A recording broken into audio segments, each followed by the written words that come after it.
बिस्मिल्लाहिर्रहमानिर्रहीम। अस्सलाम वालेकुम। अपने चैनल में आपको एक बार फिर से खुश आमदीद कहता हूँ। मेरी आज की वीडियो उन हजरात के बारे में है जो कि कमर के दर्द की बीमारी में मुब्तला हैं। खास करके वो लोग जिनको लोअर बैक पेन होता है, यानी कि कमर के निचले हिस्से में दर्द। इन लोगों को डॉक्टर्स के चक्कर ही बहुत ज़्यादा लगानी पड़ती हैं और आखिरकार इनकी कमर इतनी ज़्यादा कमज़ोर हो जाती है कि इनको बाद में अपनी कमर के लिए बैक बेल्ट लगाना पड़ता है। और बैक बेल्ट का काम होता है कि उनकी कमर को सपोर्ट दे। लोअर बैक पेन के इलाज के लिए मुझे दरअसल कमेंट आया था मोहम्मद इकराम की तरफ से। यहाँ पर आप देख लें, उनने मुझे इसके बारे में कहा था कि लोअर बैक पेन के लिए कोई वीडियो बना लें। तो मोहम्मद इकराम, अगर आप इस वीडियो को देख रहे हैं तो ये वीडियो स्पेशली आपके लिए है। और आज की रेमेडी में सिर्फ एक ही इंग्रेडिएंट इस्तेमाल होने वाला है और वो है नारियल। इसको आप कोपरा, कोकोनट कुछ भी कह लें। आपको शायद सुन के अजीब भी लगे कि सिर्फ एक ही नारियल हमारी कमर के दर्द को किस तरह ठीक कर सकता है, लेकिन यकीन करें इसके जो बेनिफिट्स हैं वो बेमिसाल हैं।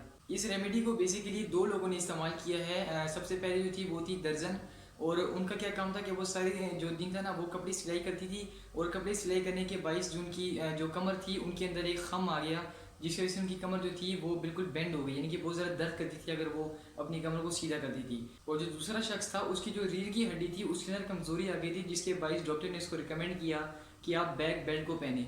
और यकीन करिए बैक बेल्ट को पहनना इंसान के लिए बहुत ही ज़्यादा मुश्किल होता है। आप सुबह नींद से उठेंगे, आपको सबसे पहले बैक बेल्ट पहनना पड़ेगा, और जैसे आप रात को सोने के लिए जाएंगे तब आपको वो बेल्ट उतारना पड़ेगा। सबसे बड़ा मसला तो आपके लिए गर्मी के सीजन के अंदर पैदा होता है। इस रेमेडी को उन दोनों ने इस्तेमाल किया जो कि मैं आपके साथ अभी शेयर करने वाला हूँ, और यकीन करें कि इसको इस्तेमाल करने के बाद उनकी ज़िंदगी बिल्कुल खुशबाश हो गई है। उनकी कमर में जितना भी दर्द था वो सारा भी ख़त्म हो चुका है और अब वो बिल्कुल एक नॉर्मल ज़िंदगी गुजार रहे हैं। ये तो वो बातें थी जो कि मैंने आपके साथ शेयर कर दी। अभी जान लेते हैं कि जो ग़िज़ाई माहिरीन है वो इसके बारे में क्या कहते हैं। नारियल हमारी सेहत के लिए निहायत मुफीद होता है। अगर बात करें नारियल के मिजाज की, तो नारियल जो होता है वो गर्म होता है और खुश्क होता है। आप ना सिर्फ नारियल से बल्कि नारियल के पानी से और नारियल के तेल से भी फ़ायदे हासिल कर सकते हैं। खुश्क नारियल खाने से आपके मैदे की सफाई हो जाती है, और अगर आपके मैदे में तेज़ाबियत बहुत ही ज़्यादा हो गई है तो वो भी ख़त्म हो जाती है। मीन्स की जो नारियल है वो आपके मैदे के लिए बहुत ही अच्छा है। नारियल का इस्तेमाल आपके जिस्म में खून पैदा करता है और आपके जिस्म में जो गुर्दों की और मसाले की कमज़ोरी होती है इसको भी ख़त्म करता है। यरकान की हालत में नारियल खाने से यरकान भी ठीक हो सकता है, लेकिन अगर आप मुनासिब तादाद में नारियल को खाते हैं तो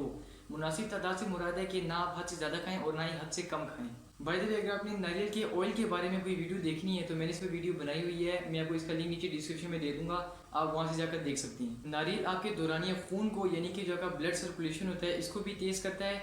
इसके अलावा जो ओसोफेगस होता है, जिसको खाना हजम करने वाली नाली कहा जाता है, उसकी भी सफाई करता है। नारियल के पानी में एक चम्मच नींबू का रस मिलाने से जो हैजे की बीमारी होती है वो ख़त्म हो जाती है। 9 दिसंबर 2020 को लिसास फ्लोरिस नाम के साइंटिस्ट ने रिसर्च की। उन्होंने बताया कि 2020 में नारियल को बेचकर इस दुनिया में जितना भी आमदनी कमाई जा रही है वो है 11.5 अरब डॉलर। लेकिन ये जो आमदनी है ये 2026 के आते ही 31 अरब डॉलर तक पहुंच जाएगी। असल में रिसर्च ये जाहिर करना चाहती है कि इस दुनिया में इस वक्त नारियल की मांग कितनी ज़्यादा है। लेकिन मैं आपको मशवरा दूंगा कि आप नारियल को अभी से ही ख़रीद के रख लें, कहीं ऐसा ना हो जाए कि इस वीडियो के अपलोड होने के बाद नारियल ही महंगा हो जाए, क्योंकि पाकिस्तान में हर दूसरा तीसरा शख्स जो है वो कमर के दर्द की बीमारी में मुब्तला है।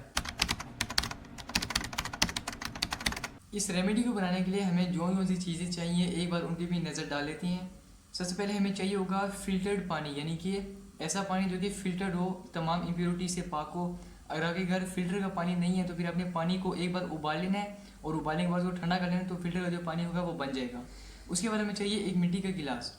आपने मिट्टी का गिलास ही इसी के अंदर इस्तेमाल करना है। और उसके बाद आपने इस्तेमाल करना है खोपरा, जिसको आप नारियल भी कहते हैं। अब ये मर्ज़ी आप पर है कि आपने नारियल जो है इसको फ्रेश लेना है या फिर अपने ड्राई लेना है। जी, तो बात कर लेते हैं कि हमने इसको बनाना कैसे है। इसको बनाने के लिए जो ये नारियल था आपने इसको इस तरह काटना है कि जिस तरह हम सेब के टुकड़ों को काटती हैं। देखिए आपके सामने इस तरह है, और आपने इसको 2 पीसेस लेनी है नारियल के, और उसके बाद आपने इसको जो मिट्टी का गिलास है उसके अंदर डाल देना है। अब जैसे मैंने इस मिट्टी के गिलास में डाल दिया, फिर जो फ़िल्टर्ड पानी होगा, जो फ़िल्टर्ड पानी है, मैंने इसको इस गिलास में इतना डालना है कि ये नारियल का जो लेवल होगा इससे आधा इंच या 1 इंच ऊपर आ जाए। तो यहाँ पर मैं आपके सामने डाल लेता हूँ। अब यहाँ पर जितना भी पानी है वो नारियल के लेवल से 1 इंच ऊपर है। तो अभी आपने इसको, मैं बताता हूँ उसको आपने अभी खाना किस तरह है। तो आप जब इसको आपने इस बात में एहतियात करनी है कि जब सर्दियों का मौसम होगा तो फिर आपने इसको तो खुला ही रख सकती हैं, लेकिन इसको ढकना ज़रूर है। आप इसको खुले इन्वायरमेंट में रख सकती हैं। और जो गर्मियों का मौसम होगा तो गर्मी के मौसम में आपने इसको फ्रिज के अंदर ज़रूर रखना है। गर्मी के मौसम में इसको फ्रिज में रखने की वजह यह है कि जैसे कि हम जानते हैं गर्मी में गर्मियाँ ही होती हैं, और पूरी रात अगर इसको हम खुला रखेंगे तो फिर इसका जो नारियल होगा वो स्मेल कर सकता है। लिहाजा आपने इस मामले में थोड़ी एहतियात करनी है। अच्छा, इसको आपने खाना किस तरह है, जैसे फर्स्ट के लिए आपने इसको पूरी रात अपने पानी के अंदर रख दिया नारियल को, तो जैसे ही आप सुबह नींद से उठेंगे तो आपने निहार मुँह यानी कि आपने कुछ भी नहीं खाना और सबसे पहले आपने नारियल के 2 पीसेस निकाल के खा लेनी है और उसके आधे घंटे बाद नाश्ता करना है। और जैसे ही आप नारियल के 2 पीसेस खाएंगे तो उसी वक्त आपने ये मेथड दोबारा से दोहराने, यानी कि आपने सुबह को नारियल को खा लिया, उसके बाद दोबारा से आपने पानी डालना है, फिल्टर पानी होना चाहिए, आपने दोबारा से फिल्टर पानी को इस गिलास में डालना है, मिट्टी के गिलास के अंदर, और उसके बाद में दोबारा से 2 पीसीस नारियल की निकाल के दोबारा से पानी के अंदर भिगो देनी है और उन पीसीस को आपने रात को खाना है। और जिस तरह मैंने कहा कि आपने इसको सुबह सवेरे भी आपने निहार मुँह खाना है, इसी तरह रात को भी आपने खाना खाने से पहले ही इसको खाना है। और जिस तरह मैंने कहा कि आपने इसको सुबह सवेरे भी आपने निहार मुँह खाना है, इसी तरह रात को भी आपने खाना खाने से पहले ही इसको खाना है। अगर बात करें कि हमने इसको इस्तेमाल कितनी देर करना है, तो हमने इसको कम से कम 1 महीने तक इस्तेमाल करना है। और जिन लोगों ने इसको इस्तेमाल किया था उन्हें भी मैं यही बताया है कि हमने इसको इतनी अर्से तक इस्तेमाल किया कि हमारे पूरे 3 नारियल इस्तेमाल हो गए। अगरचे आपका मर्ज बिल्कुल नया नया है तो 3 खोपरों के इस्तेमाल से ही जितनी आपकी बीमारी है सारी ठीक हो जाएगी।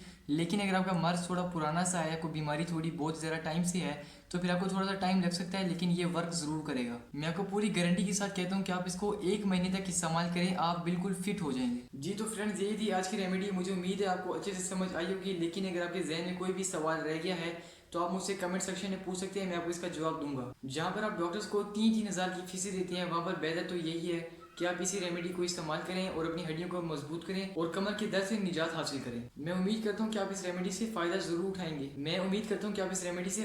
उठाएंगे। अगर आपको वीडियो भी पसंद आई तो वीडियो को लाइक करके चैनल को सब्सक्राइब जरूर कीजिएगा और साथ में बेल आइकन को भी दबाइएगा ताकि मेरे आने वाली हर वीडियो आप तक पहुँच सके। तब तक के लिए मुझे इजाज़त दें। अल्लाह हाफिज़।